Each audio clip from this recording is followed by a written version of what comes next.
बिस्मिल्लाहिर्रहमानिर्रहीम। स्टूडेंट्स, हमने chapter number 3 9th class का स्टार्ट किया था। फिर उसके अंदर हम जो पढ़ रहे थे वो क्लासिफिकेशन पढ़ रहे थे। क्लासिफिकेशन के क्या क्या लेवल्स हैं, उसके क्या टैक्सा हैं, वो सारा कुछ हमने पढ़ लिया था। स्पीशीज़ का हमने पढ़ा था। उसके बाद हमने ये देखना है कि जो क्लासिफिकेशन स्टार्ट हुई थी, जब पहली दफ़ा क्लासिफिकेशन हुई है, वो किस तरह स्टार्ट हुई है, किसने की है और वो अब कहाँ तक पहुँच गई है। हिस्ट्री पढ़नी है हमने उसकी। तो सबसे पहले जो क्लासिफिकेशन की थी वो अरिस्टोटल ने की थी, जिसको अरस्तु भी कहते हैं। ये ग्रीक का एक फिलोसफर था, फलसफादान था। उसने क्या कहा था कि तमाम ऑर्गेनिजम्स को दो ग्रुप्स में डिवाइड कर दिया था, एनिमल्स में और प्लांट्स में। ठीक हो गया। अब ये एनिमल्स में प्लांट्स में किस तरह डिवाइड किया था, किन बुनियाद पर, वो हम नेक्स्ट पढ़ेंगे, लेकिन पहले हम हिस्ट्री देख लें। तो उसके बाद अबू उस्मान उमर अल जहीज़ था।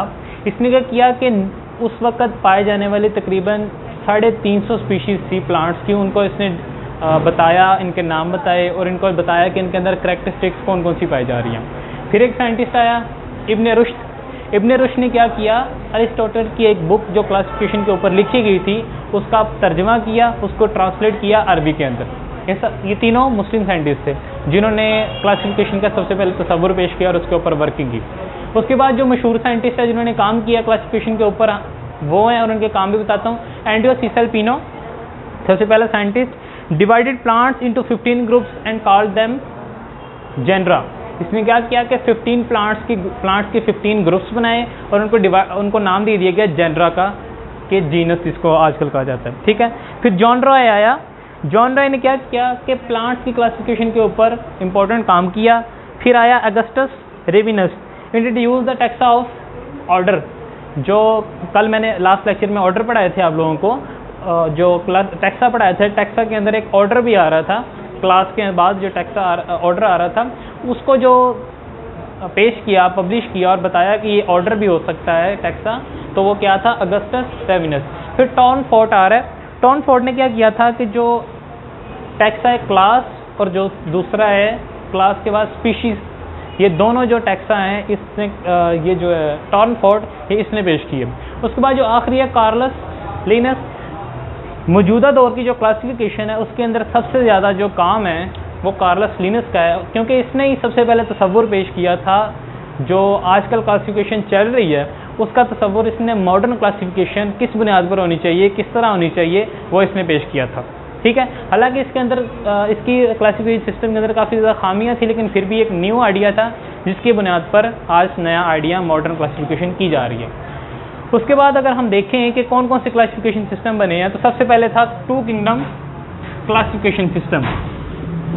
इसके अंदर क्या बताया गया था कि जितने भी ऑर्गेनिजम्स पाए जा रहे हैं, इनके 2 किंगडम हैं। ये 2 किस्म के होते हैं जो अरिस्टोटल ने बताया था। जैसे पहला प्लांटी, दूसरा एनिमलिया। कि प्लांटी किंगडम था, दूसरा किंगडम एनिमलिया था। अब हम ये बताते हैं कि एनिमलिया किंगडम के अंदर कौन कौन से आ रहे थे और प्लांटी के अंदर कौन कौन से आ रहे थे। प्लांटिंग के अंदर वो वाले एनिमल्स या ऑर्गेनिजम्स आ रहे थे जो ऑटोट्रॉफ्स थे। जो क्या थे, ऑटोट्रॉफ्स, जो अपनी खुराक खुद ब खुद तैयार कर सकते थे। उन सबको क्या कहा गया, ऑटोट्रॉफ्स। जो इनऑर्गेनिक मटेरियल को कलेक्ट करके सनलाइट की मदद से ऑर्गेनिक मटेरियल बना सकते हैं, अपनी खुराक खुद बना सकते हैं, वो ऑटोट्रॉफ्स, वो सारे के सारे प्लांटिंग के अंदर आ जाते हैं। इसके अंदर प्लांट्स भी आ जाते थे, जो बैक्टीरिया थे फोटोसिंथेसिस करने वाले वो भी आ जाते थे। उसके अलावा जो प्रोटिस्ट थे उसकी भी काफ़ी ज़्यादा तादाद आ जाती थी। तो दूसरा जो एनिमलिया, जो हेटरोट्रॉफ्स थे, हेटरोट्रॉफ्स मतलब जो अपनी खुराक खुद ब खुद नहीं बनाते, ऑटोट्रॉफ्स से अपनी एनर्जी लेते हैं, वो एनिमलिया के अंदर आ जाते थे। ठीक हो गया। अब इसके अंदर भी फंगस आ गया, उसके अलावा एक और जो था एनिमल्स आ गए, उसके अलावा कुछ प्रोटिस्ट आ गए जो अपनी खुराक खुद नहीं बनाते। तो यहाँ पर क्या है कि सारे काफ़ी ज़्यादा मिक्स बना हुआ है, मिक्सचर हुआ है कि कुछ ऑर्गेनिजम्स वहाँ भी आ रहे हैं, यहाँ भी आ रहे हैं। एनिमल्स और फंगस में कोई रिलेशन नहीं बनता, सिर्फ एक ही बनता है, ये हेटरोट्रॉफ्स का, और इसी की बुनियाद पे इनको एक ग्रुप में बना दिया गया। तो ये कोई ग्रुप नहीं है, क्योंकि इसके अंदर सिर्फ एक रिलेशन है और बेशुमार इनके अंदर क्या थे, डिफरेंसेस थे। इसलिए इस ग्रुप को सही तरह तस्लीम नहीं किया गया और इसको रिजेक्ट कर दिया गया और इसके डिफेक्ट बताए गए। अब इसका डिफेक्ट भी इसी के अंदर एक शॉर्ट क्वेश्चन भी आ सकता है। वो क्या, पोजीशन ऑफ यूग्लिना, कि जो यूग्लिना की प्रोटिस्ट, काफ़ी ज़्यादा प्रोटिस्ट की जो लोकेशन रखी गई वो क्या थी, वो गलत थी। जैसे कि यूग्लिना की लोकेशन है, पोजीशन जो रखी गई थी वो रखी गई थी एनिमलिया के अंदर, प्लांटाई के अंदर। अब यूग्लिना क्या है कि किसी वक्त के अंदर ये एज अ प्लांटाई मेंबर के तौर पे बिहेव करता था कि ऑटोट्रॉफ था, और किसी वक्त में क्या करता था, ये हेटरोट्रॉफिक मेंबर के तौर पे बिहेव करता था। खुद कभी कभी खुद खुराक बनाता था और किसी किसी कंडीशन में खुद खुराक भी बनाता था। ये प्रे करता था, दूसरे एनिमल्स को खाता था, इसलिए इसकी पोजीशन से इतना डिसाइड नहीं हो पा रही थी, तो इसलिए ये पहला डिफेक्ट था। दूसरा क्या है कि यूकैरियोटिक और प्रोकैरियोटिक जो ऑर्गेनिज्म थे उनका डिफरेंस नहीं बताया गया। मिसाल के तौर पे जो बैक्टीरिया वो प्रोकैरियोटिक है, प्रोकैरियोटिक के कुछ मेंबर जो ऑटोट्रॉफ हैं वो प्लांटे में चले गए, जो प्रोकैरियोटिक के जो कुछ मेंबर जो हेटरोट्रॉफ्स हैं वो एनिमलिया में आ गए। तो प्रोकैरियोटिक भी डिवाइड हो गए और यूकैरियोटिक भी डिवाइड हो गए। उनका कोई डिफरेंस खास नहीं बताया गया कि कौन सा प्रोकैरियोटिक और कौन सा यूकैरियोटिक है।